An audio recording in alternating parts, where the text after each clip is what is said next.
একবার আমার মনে আছে যে একটা শার্টই বোধহয় ছিল একটু ভালো ঈদের সময় পরার। তো এইটা আপনার ঈদের আগে পরিষ্কার করতে যেয়ে এটা এটা এটা এটা এটা এত দুর্বল ছিল যে ওটা ছিঁড়ে গেছে।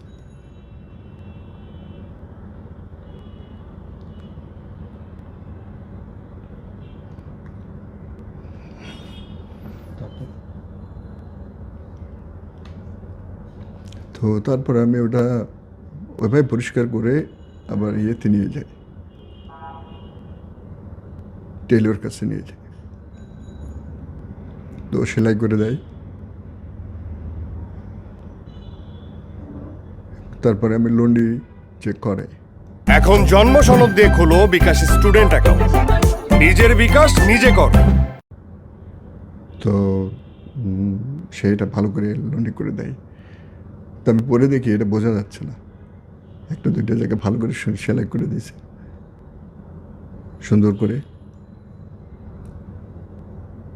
তো সেটা দিয়ে কিন্তু চমৎকার করে আমরা ঈদ উদযাপন করেছি। ইউনিভার্সিটি যখন ভর্তি হয়েছি তখন হয়তো একটা বা দুইটা প্যান্ট বা একটা শার্ট দিয়ে হয়তো আমাদের চালাতে হয়েছে।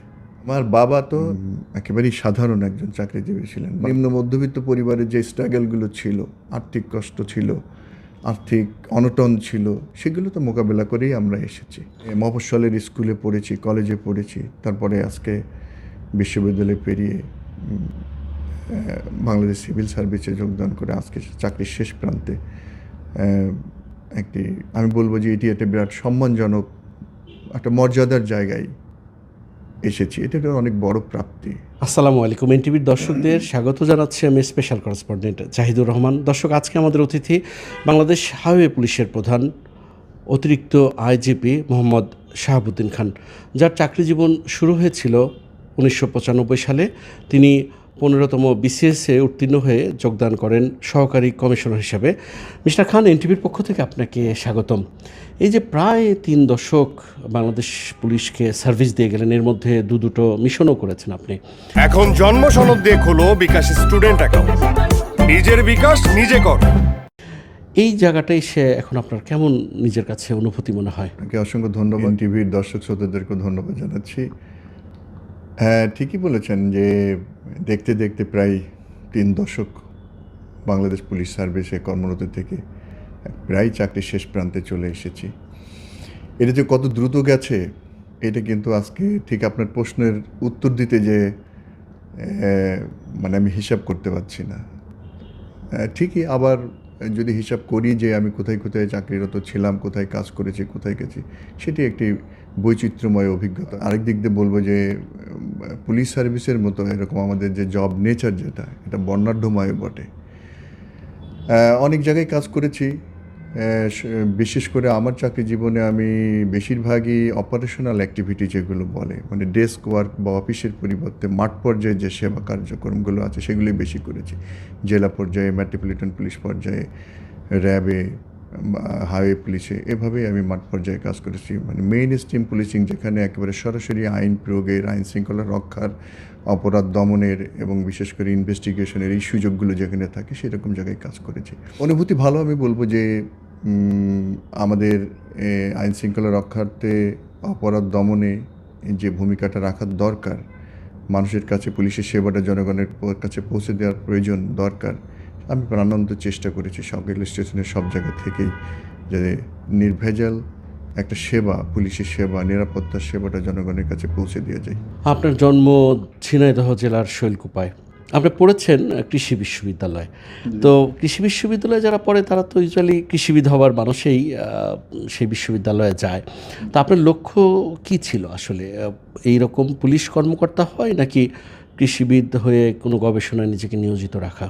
আমি তো কৃষি বিশ্ববিদ্যালয়ে বিএসসি এজি অনার্স করেছি, পরে এমএসও করেছি হর্টিকালচারে। এবং আমি প্রথম জীবনে এই আমার ডিসিপ্লিনের সাথে যায় এরকম সংশ্লিষ্ট জবও করেছি। বিসিএস সেটি আমি দেয়া শুরু করি এবং সেখানে বাংলাদেশ পুলিশ সার্ভিসে আমি এই ক্যাডারে বিসিএস এর মাধ্যমে আমি পরীক্ষার মাধ্যমে আমি সিলেক্টেড হই এবং পরবর্তীতে সিদ্ধান্ত নিয়ে যে আমি বিসিএস সার্ভিসে আসবো। এভাবেই কিন্তু মূলত আমার ডিসিপ্লিনের সাথে যে জবগুলো ছিল, রিসার্চ বলেন, টিচিং বলেন বা এগ্রিকালচার এক্সটেনশন বলেন, সেগুলো ছেড়ে চলে আসা বাংলাদেশ সিভিল সার্ভিসে। সত্যি কথা বলতে এই ধরনের কোনো প্ল্যান ছিল না। এটি আমাদের যে জীবন জীবিকার ক্ষেত্রে আমরা আমাদের প্রফেশন চয়েসের ক্ষেত্রে তাৎক্ষণিক সিদ্ধান্ত এবং চলে আসা। বেশ কয়েকটা জেলায় পুলিশ সুপার হিসেবে দায়িত্ব পালন করেছেন। আপনার পুলিশ জীবনের সব উল্লেখযোগ্য স্মৃতির কথা যদি জানতে চাই, সেটা কি? হ্যাঁ, আমি অনেকগুলো জেলায় পুলিশ সুপার হিসেবে কাজ করেছি। এক এক স্টেশনে এক এক ধরনের অভিজ্ঞতা হয়। যদিও আমাদের জব একই রকম, কিন্তু এই জনপদ ভিন্ন ভিন্ন হয় এবং আমাদের চ্যালেঞ্জগুলো একটু ভিন্ন ভিন্ন হওয়ার কারণে কিন্তু অভিজ্ঞতাটাও একটু ভিন্ন হয়। তা আমি বলতে পারি যে আমি যেমন কুষ্টিয়া অঞ্চলে চাকরি করেছি। এই অঞ্চলগুলো জানেন যে স্বাধীনতা উত্তর বা স্বাধীনতার পরপরই নানান সমস্যা, যেমন সাধারণ সমস্যা সব জায়গায় আছে, তার সাথে এখানে অতিরিক্ত ছিল যে চরমপন্থী সন্ত্রাস কবলিত একটা অঞ্চল ছিল। শুধু কুষ্টিয়া না, এই দক্ষিণ পশ্চিমাঞ্চল ছিল, আমাদের রাজশাহীরও কিছু অঞ্চল ছিল। তো এইখানে এইটা একটা বাড়তি প্রবলেম ছিল, যেখানে অস্ত্রের ঝনঝনানি থাকে, প্রতিনিয়ত নানা ধরনের অপরাধ সংগঠিত হতে থাকে, সন্ত্রাসী অপরাধীর হাতে থেকে অস্ত্র থাকে, তারা খুন খারাপির সাথে জড়িত হচ্ছে। এই চ্যালেঞ্জগুলো মোকাবেলায় কিন্তু এই পুলিশের সদস্যদেরকেও কিন্তু সেরকম একটি প্রস্তুতি নিয়ে সার্বক্ষণিক আভিযানিক কার্যক্রম পরিচালনার মধ্যে দিয়ে তাদেরকে আইনের আওতায় আনতে হয়। সেই জায়গাগুলো যদি দেখি তাহলে বলবো যে এখানে একটা যেমন চ্যালেঞ্জিং ছিল, আবার এই কাজ করে আমরা জনগণকে সেখান থেকে আইন শৃঙ্খলা স্বাভাবিকে ফিরিয়ে নিয়ে আসে তাদের অঞ্চলে, তাদের এলাকায়, বাড়িতে, সর্বত্র যদি শৃঙ্খলা প্রতিষ্ঠা করা বা শান্তি প্রতিষ্ঠা করতে পারলে সেটা কিন্তু একদম বড় ধরনের ভালো লাগার তৃপ্তিও। এইখানে মনে করি যে এই মুহূর্তে আপনার বলার সাথে সাথে যেটা আমার মনে পড়ছে যে এটি একটি ভালো অভিজ্ঞতা। একটা সময় একটা বিজ্ঞাপন খুব জনপ্রিয় হয়ে উঠেছিল, যে একটা বাল্বের বিজ্ঞাপনে, যে মাছের রাজা ইলিশ আর মানে পেশার রাজা বলতে গেলে পুলিশ। আপনার কাছে কি মনে হয় এতদিনে এসে, বিশেষ করে এই 3 দশকের চাকরি জীবনের সাহান্যে এসে, কি মনে হয় যে আসলে কি পেশার রাজা পুলিশ? না, আমার কাছে এটা এরকম কিছু মনে হয় না। এক একজনের দৃষ্টিভঙ্গি এক এক রকম। ইদানিংকালে দেখা যাচ্ছে যে অনেকেই বিভিন্ন ক্যাডার ছেড়ে বিশেষ করে পুলিশ এবং প্রশাসনের দিকে ঝুঁকছে। কাছে কি মনে হয় এই প্রবণতাটা কেন শুরু হলো? যথার্থই বলেছেন। আমরা যে ঝোঁকটা দেখি যে প্রশাসন ক্যাডার বা পুলিশ ক্যাডার বা আপনার ফরেন ক্যাডার, এগুলো সবসময়ই তাদের চয়েসের দিক থেকে দেখা যায় যে প্রথম সারিতে থাকে। বিয়ে শাদীর ক্ষেত্রেও কি কোনো প্রভাব ফেলে যে একজন পুলিশ ক্যাডার কিংবা প্রশাসন ক্যাডারের জামাই থাকলে একটু বেশ নিজেদের কাছেও একটু অন্যরকম ফিল হয়? এরকম কি মনে হয় যে সমাজটা ঠিক এরকম দিকে ঝুঁকছে? মিশ্র একটা ধারণা আছে। আমি আমার ব্যক্তিগত জীবনে বলতে পারি যে আমার যখন বিয়ে হয় তখন আমার সার্বিকভাবেই আমার যে যোগ্যতা বা আমার যে সম্ভাবনা, এগুলো দেখেই তো পাত্রী চয়েস করে। সেগুলো সবই তাদের ভালো লেগেছিল। কিন্তু আমি পুলিশ ক্যাডারে হওয়ার কারণে বা পুলিশ সার্ভিসের একজন সদস্য হওয়ার কারণে তাদের মধ্যে এবং তার আত্মীয় স্বজনের মধ্যে একটা মিশ্র প্রতিক্রিয়া ছিল যে এটা কি ঠিক হচ্ছে কি হচ্ছে না। এটা আমি এই গল্পটা পরে শুনেছি। সুতরাং যেমন আপনি বলছেন যে এটা আকর্ষণের কেন্দ্রবিন্দু হতে পারে, আবার কিন্তু অনেক সময় দেখা যায় যে এর বিপরীতটাও হতে পারে। আমি তো বিপরীতটাই দেখেছিলাম। তাদের সেই সময়কের দৃষ্টিভঙ্গিটা কি ছিল? পুলিশের যে জব নেচার, 24 আওয়ার্স তাকে এই ব্যস্ত থাকতে হয়, নানা ধরনের চ্যালেঞ্জ মোকাবেলা করতে হয়, সময়ের ঠিক নাই ইত্যাদি। তাছাড়া পাশাপাশি আরেকটি কথা না বললেও নয়, পুলিশ সম্পর্কে একটি নেতিবাচক ধারণাও সমাজে নানা রকম আছে, যদিও এটার ইতিবাচক নেতিবাচক সব মিলিয়ে সব জায়গায় আছে। এগুলো মিলেই হয়তো তাদের মধ্যে খানিকটা সংশয় কাজ করছিল, যেটা হয়তো অন্য কার্ডের একজন কর্মকর্তার ক্ষেত্রে বা অন্য একটা সার্ভিসের ক্ষেত্রে হয়তো এটা নাও করতে পারতো। আপনি হাইওয়ে পুলিশের প্রধান, সারা বাংলাদেশের নিরাপদ সড়ক ব্যবস্থাপনা থেকে শুরু করে ট্রাফিক শৃঙ্খলা অনেক কিছুর দেখভাল আপনাকে করতে হয়। প্রায় 1 বছরের কিছু সময় বেশি আপনি এখানে দায়িত্ব পালন করছেন। আপনার উপলব্ধিটা কেমন? এই সড়ক নিরাপত্তা, সড়ক শৃঙ্খলা আজকে সবচেয়ে গুরুত্বপূর্ণ একটা ইস্যু, এবং যেখানে জননিরাপত্তা নিশ্চিত করা আমাদের দায়িত্ব এবং কর্তব্যের মধ্যে পড়ছে। এরকম একটি প্রতিষ্ঠানে, গুরুত্বপূর্ণ প্রতিষ্ঠানে সড়ক নিরাপত্তা, সড়ক শৃঙ্খলা নিয়ে যে আমরা কাজ করছি, আমার খুবই ভালো লাগছে এখানে, যে এখানে আমরা চেষ্টা করছি যে আধুনিক প্রযুক্তি দিয়ে আমাদের সদস্যদেরকে সীমিত জনবল এবং লজিস্টিকের মধ্যেও তাদেরকে প্রশিক্ষিত করে, মোটিভেট করে স্বচ্ছতা এবং জবাবদিহিতা আনার মাধ্যমে আমাদের ম্যাক্সিমাম যে আমরা আমাদের সেবার মানকে বৃদ্ধি করে আমরা জনগণের কাছে নির্ভেজাল সেবাটা পৌঁছে দেওয়ার প্রাণান্ত চেষ্টা করছি। কাজ করতে ভালো লাগছে, আমি এনজয় করছি এই ধরনের চ্যালেঞ্জিং কাজ। সড়ক নিরাপত্তার পাশাপাশি সড়কে চাঁদাবাজি, বিভিন্ন গোষ্ঠী, এমনকি অনেক সময় আইনশৃঙ্খলা বাহিনীর সদস্যদের কথাও ওঠে। এই বাহিনীর প্রধান হিসেবে এই চাঁদাবাজি দমনে আপনার গৃহীত পদক্ষেপ কী? এরকম একটা অভিযোগ তো আমরা পাই এবং তার বিরুদ্ধে কিন্তু সবসময় আমরা ব্যবস্থাও নিয়ে থাকি। এগুলোর ক্ষেত্রে আমরা কঠোর অবস্থানে আছি এবং সাম্প্রতিক সময়ে আমরা যেখানেই খবর পাচ্ছি আবার খবর নেয়ার চেষ্টা করছি, আমরা নানাভাবে নজরদারির চেষ্টা করছি। আমরা কিন্তু তাদের বিরুদ্ধে কঠোর আইনানুগ ব্যবস্থা নিয়ে চলেছি এবং নিচ্ছিও। আমি আশা করি আমার সাথে হয়তো আপনি একমত হবেন যে সাম্প্রতিক সময়ে কিন্তু এগুলি যথেষ্ট নিয়ন্ত্রণে আছে এবং আরও আমরা সবার সহযোগিতা চাচ্ছি যে যেখানে এই ধরনের খবর পাওয়া যাবে বা তথ্য থাকবে আমাদেরকে দেন, আমরা জিরো টলারেন্স নিয়ে তাদের বিরুদ্ধে কঠোর আইনানুগ ব্যবস্থা নেব। এরপরে স্বাভাবিকভাবেই প্রমোশন আইজিপি, আপনি স্বপ্ন দেখেন নিজেকে কখনো আইজিপি হচ্ছে? স্বাভাবিকভাবেই আমাদের টার্মিনাল একবার শেষ প্রমোশনটা কিন্তু অ্যাডিশনাল আইজি হিসেবেই আমরা চিহ্নিত করি, যেহেতু আইজি মাত্র একজনই, অ্যাডিশনাল আইজি অনেক।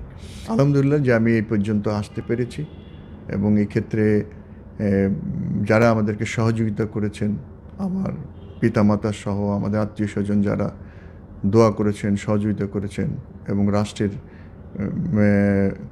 আমার কর্তৃপক্ষ যারা ঊর্ধ্বতন কর্তৃপক্ষ, তাদের যে সার্বিক তাদের যে মূল্যায়ন যেটি, সেটার জন্য আমি অবশ্যই ধন্যবাদ এবং কৃতজ্ঞতা জানাই। আমি যে পর্যন্ত আসতে পেরেছি এটুকুই আমি সন্তুষ্ট। এরপরের জীবনটা নিয়ে কোনো ভাবনা চিন্তা, অর্থাৎ অবসরে গিয়ে কী করবেন? শৃঙ্খলার মধ্যে একটা ছকে বাঁধা জীবন যাপন করেছি দীর্ঘদিন। এইটা থেকে বেরিয়ে যে আবার স্বাভাবিক সাধারণ নাগরিকদের মতো চলাফেরা থেকে শুরু করে স্বাধীনতা ভোগ করার নানা বিষয়, এগুলো অনেকটা আমি আবার কিছুটা রোমাঞ্চিত হই। আমার রিটায়ারমেন্টের পরেও শক্তি সামর্থ্য থাকে, আমার যে অভিজ্ঞতা আছে বা আমার যতটুকু জ্ঞান আছে সেগুলোকে কাজে লাগিয়ে কর্মক্ষম থাকা, পাশাপাশি কিন্তু আমি দেশকেও অনেক কিছু দিতে পারি, এরকম কোনো কাজের সাথে নিজেকে যুক্ত রাখতে চাই যতদিন পর্যন্ত আমি কর্মক্ষম থাকি। আপনি ব্যক্তিগত জীবনে এক ছেলে এবং এক মেয়ের জনক, পুলিশের বিষয়ে তাদের মনোভাব কী? আমার এক মেয়ে, সে তো ডাক্তারি পড়েছে, MBBS পাস করে এখন সে ডাক্তার। আর আমার ছোট ছেলে, সে তো পড়ছে একাদশ শ্রেণীতে, A লেভেলের ছাত্র। তবে ওদের সাথে যতটুকু আমার ইন্টারাকশন হয় বা কথা হয়, তাতে পেশা হিসেবে, সার্ভিস হিসেবে তাদের মধ্যে আমি খুব বেশি আগ্রহ দেখিনি। ওরা তো দেখেই আমাদের জীবনযাপন, আমাদের চলাফেরা যতটুকু দেখে এবং সামাজিকভাবে যতটুকু মিশে, তাতে এই ধরনের সার্ভিসের প্রতি ওদের আগ্রহ এখন আমি লক্ষ্য করছি না, হয়তো ভবিষ্যতে আসতে পারে। আপনার চাকরি জীবনের মূল আদর্শটা কী ছিল? এটি কোনো সাধারণ চাকরি বা জীবিকা নয়, আমরা বলেও থাকি যে এটি একটি সেবা। সেই জায়গাটা পূরণে, সেই নিজের সেই কর্তব্যকর্মটা কর্মে সারা জীবনই আমি আমার লক্ষ্যে থেকে কাজ করার চেষ্টা করেছি। সেটি হয়তো আমি পরিপূর্ণভাবে আমার যে ইচ্ছা বা আমার যে লক্ষ্যে পৌঁছানোর যে তাগিদ অনুভব করতাম, বা সামগ্রিকভাবে যে শৃঙ্খলা, যে নিরাপত্তা বোধ যেখানে আমি দেখতে চাই, যে স্বপ্নটা দেখতাম, সেটি হয়তো সম্পূর্ণ পূরণ হয়নি বা আমিও সম্পূর্ণভাবে হয়তো অনেক ব্যর্থতা থাকতে পারে, কিন্তু এই আদর্শটি নিয়ে কাজ করার চেষ্টা করেছি। এই পেশাগত জীবনে কোনো অপ্রাপ্তি, হাহাকার কিংবা কষ্ট? প্রাপ্তিটাই তো বেশি। আমি যদি আমার জীবনের শুরুটার দিক থেকে দেখি, আমরা তো গ্রামেই বড় হয়েছি, সাধারণ একটা পরিবারের সন্তান। সেইখানে মফস্বলের স্কুলে পড়েছি, কলেজে পড়েছি, তারপরে আজকে বিশ্ববিদ্যালয়ে পেরিয়ে বাংলাদেশ সিভিল সার্ভিসে যোগদান করে আজকে চাকরির শেষ প্রান্তে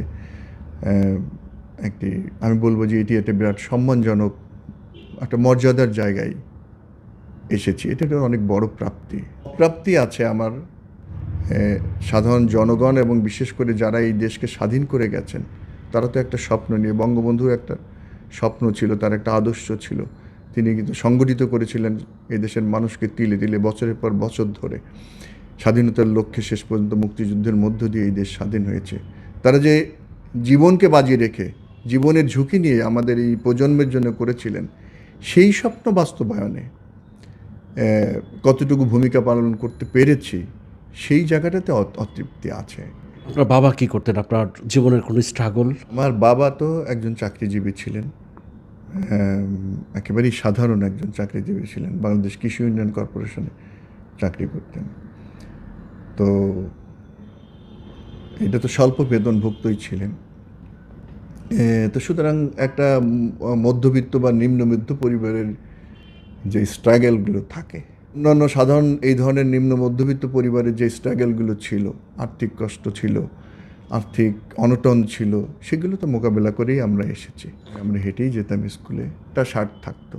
ইউনিভার্সিটি যখন ভর্তি হয়েছি তখন হয়তো একটা বা দুইটা প্যান্ট বা একটা শার্ট দিয়ে হয়তো আমাদের চালাতে হয়েছে। অনটন ছিল, কিন্তু তার মধ্যেও কিন্তু অনেক ধরনের ভালো লাগা ছিল। নিম্ন মধ্যবিত্ত পরিবারের যে অনটনগুলো থাকে, সেই অনটনগুলোর মধ্যে সব ঈদে তো আমরা এখন তো আমাদের নিজেরাও নতুন পোশাক পরি, বাচ্চারাও নতুন পোশাক পরে, এক বা একাধিক পরে। তো সেই সময় কিন্তু সব ঈদে আমরা কিন্তু নতুন পোশাক হতো না। কোনো এক ঈদে হয়তো হয়েছে, পরপর 2-3 ঈদ গেছে, কিন্তু নতুন পোশাক হয়নি। একবার আমার মনে আছে যে হচ্ছে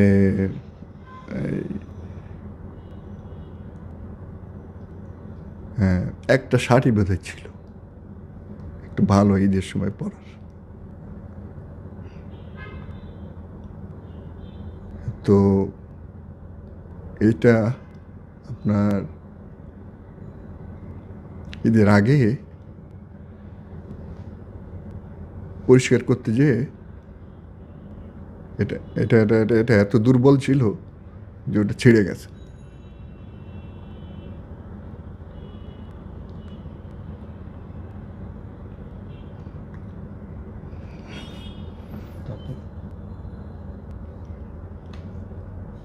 তো তারপরে আমি ওটা ওইভাবে পরিষ্কার করে আবার ইয়েতে নিয়ে যাই,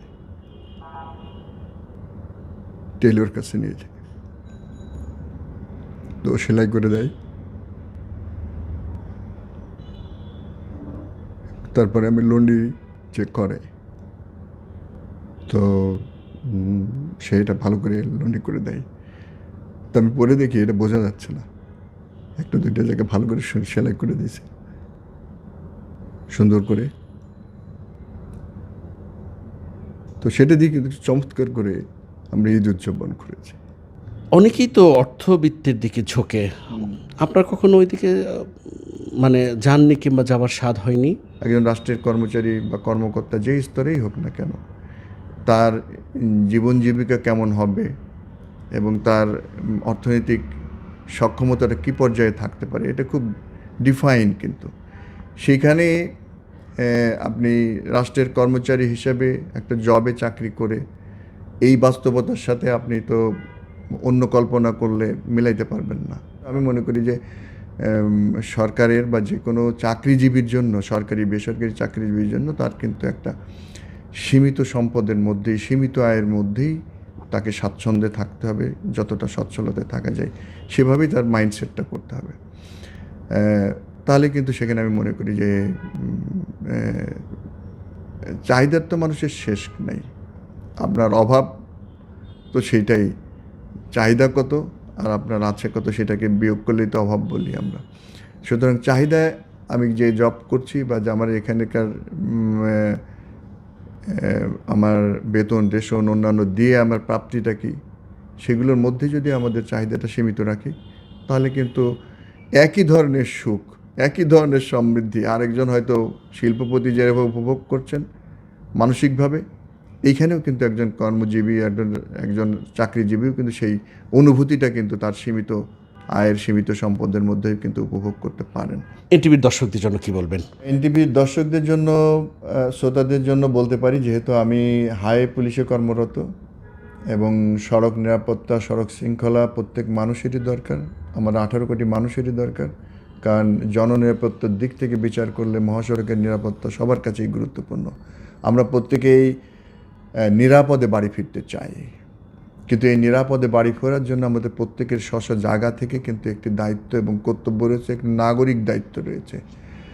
সেই ক্ষেত্রে পথচারীর যেমন একটি দায়িত্ব রয়েছে, চালকের যেমন একটি দায়িত্ব রয়েছে, যিনি পরিবহন সেক্টরের মালিক শ্রমিক রয়েছেন তাদের দায়িত্ব রয়েছে, আর আমরা যারা এই সড়ক নিরাপত্তা শৃঙ্খলার দায়িত্বে রয়েছে আমাদেরও দায়িত্ব রয়েছে।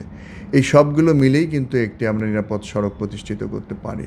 সেই ক্ষেত্রে আমি বলবো যে দর্শক শ্রোতা যারা শুনছেন তারা প্রত্যেকেই স্ব জায়গা থেকে সড়ক নিরাপত্তা নিশ্চিতকল্পে আপনার ভূমিকাকে নিশ্চিত করুন, এবং বিশেষভাবে চালক ভাইদেরকে বলবো আপনার হাতে থাকে স্টিয়ারিং। অনেক রাস্তার দোষ, লাইটের দোষ, নানাভাবে আমরা একে অপরকে দোষারোপ করতে পারি, কিন্তু একজন চালক যদি সচেতন হয়, সংবেদনশীল হয় এবং দায়িত্বশীল হয় এবং সতর্ক থাকে, তাহলে আমাদের বিদ্যমান যে গিভেন যে সিচুয়েশন, বিদ্যমান পরিস্থিতিও কিন্তু অনেক দুর্ঘটনা এড়িয়ে আমরা নিরাপদে আমাদের গন্তব্যে পৌঁছাতে পারি। সুতরাং আমাদের চালক ভাইরা যেন আরও সতর্কতার সাথে, সংবেদনশীলতার সাথে তার গাড়ি পরিচালনা করেন, এবং সড়কের যে নিয়মকানুনগুলো আছে, সড়ক পরিবহনের যে আইনগুলো রয়েছে, যে শৃঙ্খলা রয়েছে, সেগুলোর মেনে যেন আমরা আমাদের গাড়ি চালাই। এবং বিশেষ করে যারা আমরা সড়ককে ব্যবহার করছে, রোড ইউজার যারা, পথচারী হিসেবে হতে পারি বা যাত্রী হিসেবে হতে পারি, আমরাও যেন আমাদের স্ব জায়গা থেকে দায়িত্বশীল ভূমিকা পালন করি। পারপাস রয়েছে সেগুলো দিয়ে যেন আমরা যাই। আমাদের যেখান থেকে রাস্তা পারাপারের ক্ষেত্রে যে সতর্কতাগুলো রয়েছে সেভাবে যে আমরা পারি, যত্রতত্ত্বর জন্য আমরা দৌড় না দিই, এবং নানানভাবে কিন্তু আমরা এই সড়ককে নিরাপদ করার জন্য এবং একটা সত্যিকারের সড়ক শৃঙ্খলা ফিরিয়ে আনার জন্য আমরা প্রত্যেকেই জন্য একটি ভূমিকা রাখি এবং সংবেদনশীল, দায়িত্বশীল ভূমিকা রাখি। এটি আমার প্রত্যাশা এবং আশা। দর্শক, এতক্ষণ আমাদের সঙ্গে ছিলেন বাংলাদেশ হাইওয়ে পুলিশের প্রধান অতিরিক্ত আইজিপি মোহাম্মদ শাহাবুদ্দিন খান। নিশ্চয়ই আগামীতে নতুন কোনো অতিথি নিয়ে হাজির হব আপনাদের সামনে। ততক্ষণ পর্যন্ত সবাই ভালো থাকবেন, সুস্থ থাকবেন, এনটিভির সঙ্গে থাকবেন। আল্লাহ হাফেজ।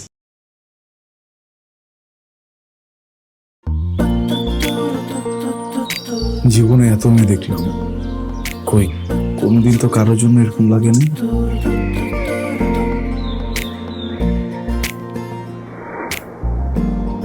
কে এটা? এত মায়া। কেমন আছেন আঙ্কেল? কোন দিক দিয়ে দেখে আমার আঙ্কেল মনে হয়? আরে আপনি আমার মামার ফ্রেন্ড না? কোন মামার ফ্রেন্ড? শামীম মামা। শামীম মামা। আস্তাগফিরুল্লাহ। কি করছিস তুই? না আমার ভাগ্নি মায়া। আমি নাই মামা। Thank you uncle. এই আগে জানলে আমি জীবনও স্বামীর সাথে মিশতাম না। জীবনের প্রথম একটা আমি ভালো লাগলো, সেইটা নাকি বন্ধুর ভাগ্নি।